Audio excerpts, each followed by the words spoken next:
ছোট্ট সামান্য সমসাময়িকের আনন্দের জন্য ঐশ্বর্য, ব্যক্তিত্ব সব কিছু বিসর্জন দিচ্ছে।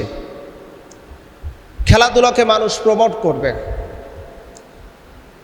যেটা আমরা গত কয়েকদিন দেখে আসতেছি, বেশ কিছুদিন ধরে এগুলো আমরা দেখে আসতেছি।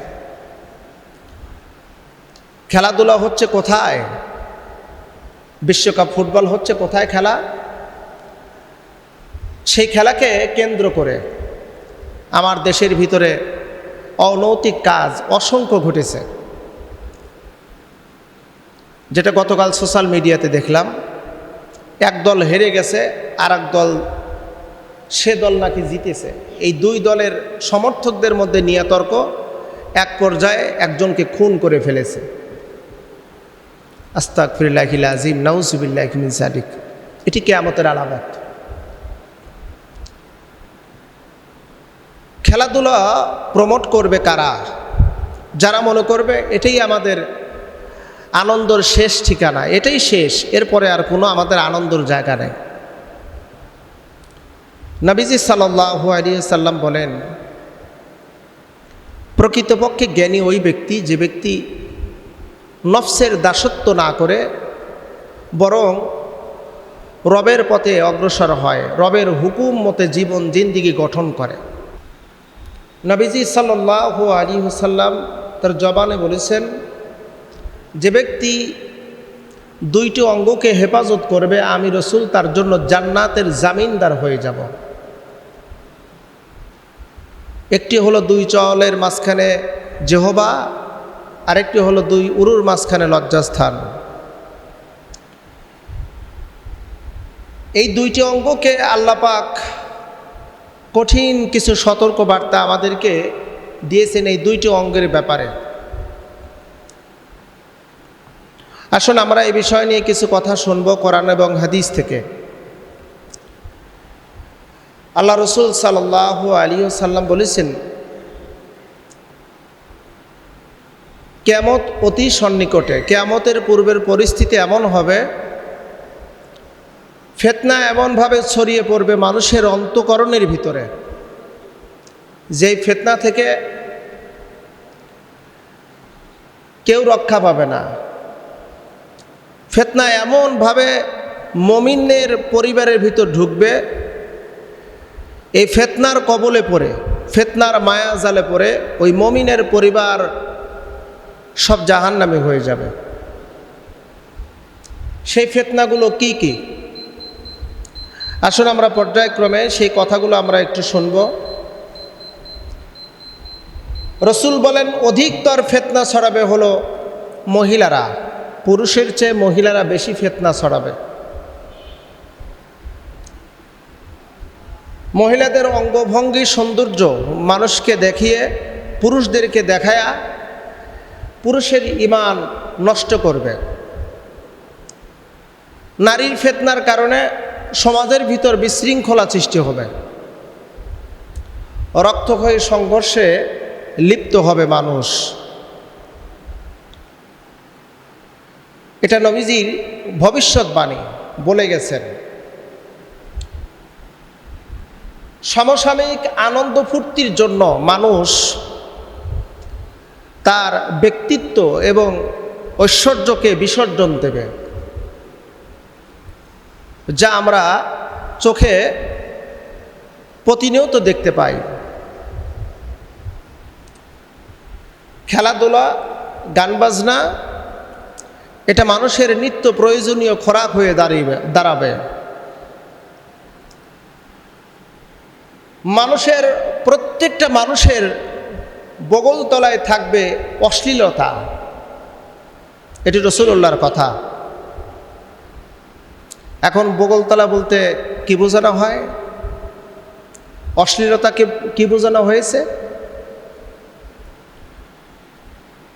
অনৈতিক গান বাজনা, যেটা ফাহশার দিকে মানুষকে ঠেলে দেয়। এখন মানুষের পকেটে পকেটে এই অশ্লীল গান বাজনা প্রতিনিয়ত বাজে, প্রতিনিয়ত মানুষ এগুলো শোনে এবং নেক নিয়তেই শোনে। এটি হলো কিয়ামতের আলামত।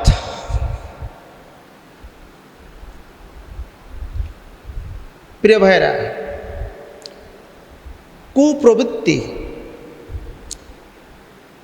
এটি দমন করা মুমিনের জন্য অপরিহার্য। যদি দমন না করতে পারে তাহলে যে আমলগুলো আমলে সলে ভালো কাজগুলো যা আমরা করি, এই কুপ্রবৃত্তির কারণে, কুপ্রবৃত্তিকে দমন না করার কারণে আমাদের ওই ভালো কাজের সওয়াব থেকে আমরা বঞ্চিত হয়ে যাব।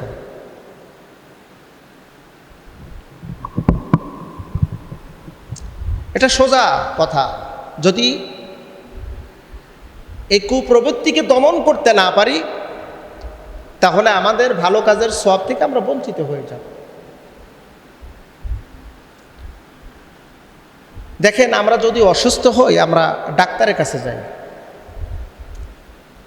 ডাক্তার আমাদের বডির বিভিন্ন অঙ্গ প্রত্যঙ্গ চেক আপ করে, ব্লাড টেস্ট দেয়, পেশাব আর অন্যান্য কিছু টেস্ট দেওয়ার পরে, টেস্ট রিপোর্ট আসার পরে ডাক্তার কিন্তু সুন্দর করে প্রেসক্রিপশন করে আর পরামর্শ দেয়, প্রেসক্রিপশনে যা লিখেছি আপনি সেই অনুযায়ী ওষুধ সেবন করেন, আশা করা যায় আপনার রোগ থেকে আরোগ্যতা লাভ করবেন। এখন প্রেসক্রিপশনে যা আছে বুঝলাম, দেখলাম, ওষুধ কিনলাম না, স্বাভাবিক মস্তিষ্কের মানুষও বলবে যে সারা জীবন ভরা যদি এরকম হাজারো ডাক্তার যদি প্রেসক্রিপশন করে দেয়, ওই অনুযায়ী ওষুধ যদি না খাওয়া যায় রোগ যেমন ভালো হবে না, ঠিক তদ্রূপভাবে আল্লাহ সুবহানাহু ওয়া তাআলা কুপ্রবৃত্তিকে দমন করার যে একটা প্রেসক্রিপশন দিয়েছে, এই প্রেসক্রিপশন অনুযায়ী যদি আমরা নিজেদেরকে যদি পরিচালনা না করি তাহলে আমাদের নেক আমলও আল্লাহর দপ্তরে কবুল হবে না।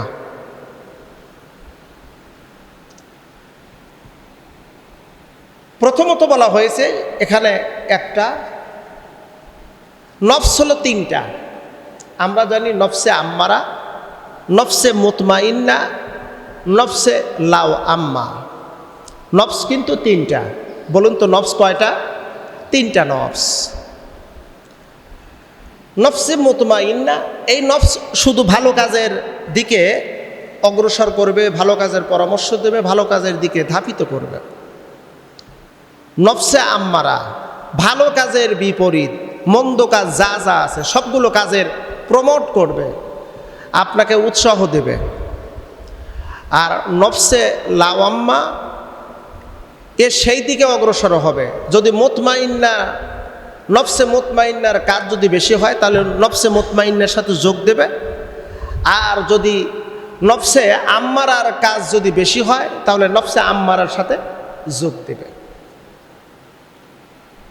এই নফসে আম্মারা মানুষকে খারাপ কাজের দিকে ধাপিত করবে, পরামর্শ দেবে বিভিন্নভাবে। আর এই নফসে আম্মারাটাই হলো শয়তানি নফস। এখানে শয়তান, এক কথায় বলা যায় শয়তান এখানে তার স্থান বাসা বেঁধেছে। প্রত্যেকটা মানুষের ভিতরে কিন্তু আছে। নবী রাসূলদের অন্তরের ভিতরে নফসে আম্মারা ছিল, কিন্তু নফসে আম্মারা নবী রাসূলদেরকে প্রতারণা করতে পারে নাই। আমাদের অন্তরের মধ্যে নফসে মুতমাইন্না আছে। এই জন্য আল্লাহ সুবহানাহু ওয়া তাআলা সূরা শামসের ভিতরে, সূরা ফজরের ভিতরে, মানে আমপারা শরীফ 30 পারার মধ্যে অধিকাংশ জায়গায় নফসে আম্মারার ব্যাপারে কিছু সমাধান দিয়েছেন। এই নফসে আম্মারাটাকেই আপনাকে খারাপ কাজে ধাবিত করবে। এর মধ্যে 1 নাম্বার হলো আপনাকে অশ্লীলতা, জেনার দিকে অগ্রসর করাবে। জেনা, যদিও আল্লাহ পাক সুবহানাহু ওয়া তাআলা বলেছেন লা তাকরাবুজ জিনা ইন্নাহু কানা ফাহিশা, জেনার নিকটবর্তী হয় না। জেনা এটি একটি মারাত্মক ফাহেসা। কি ফাহেসা? এই ফাহেসা জাহান্নামে যাওয়ার জন্য যথেষ্ট, জাহান্নামে নিয়ে যাওয়ার জন্য এই ফাহেসাই যথেষ্ট। আল্লাহ রাসূল বলেন, আমি কিয়ামতের দৃশ্যের কথা এমনটিভাবে আমাকে স্মরণ করানো হয়েছিল।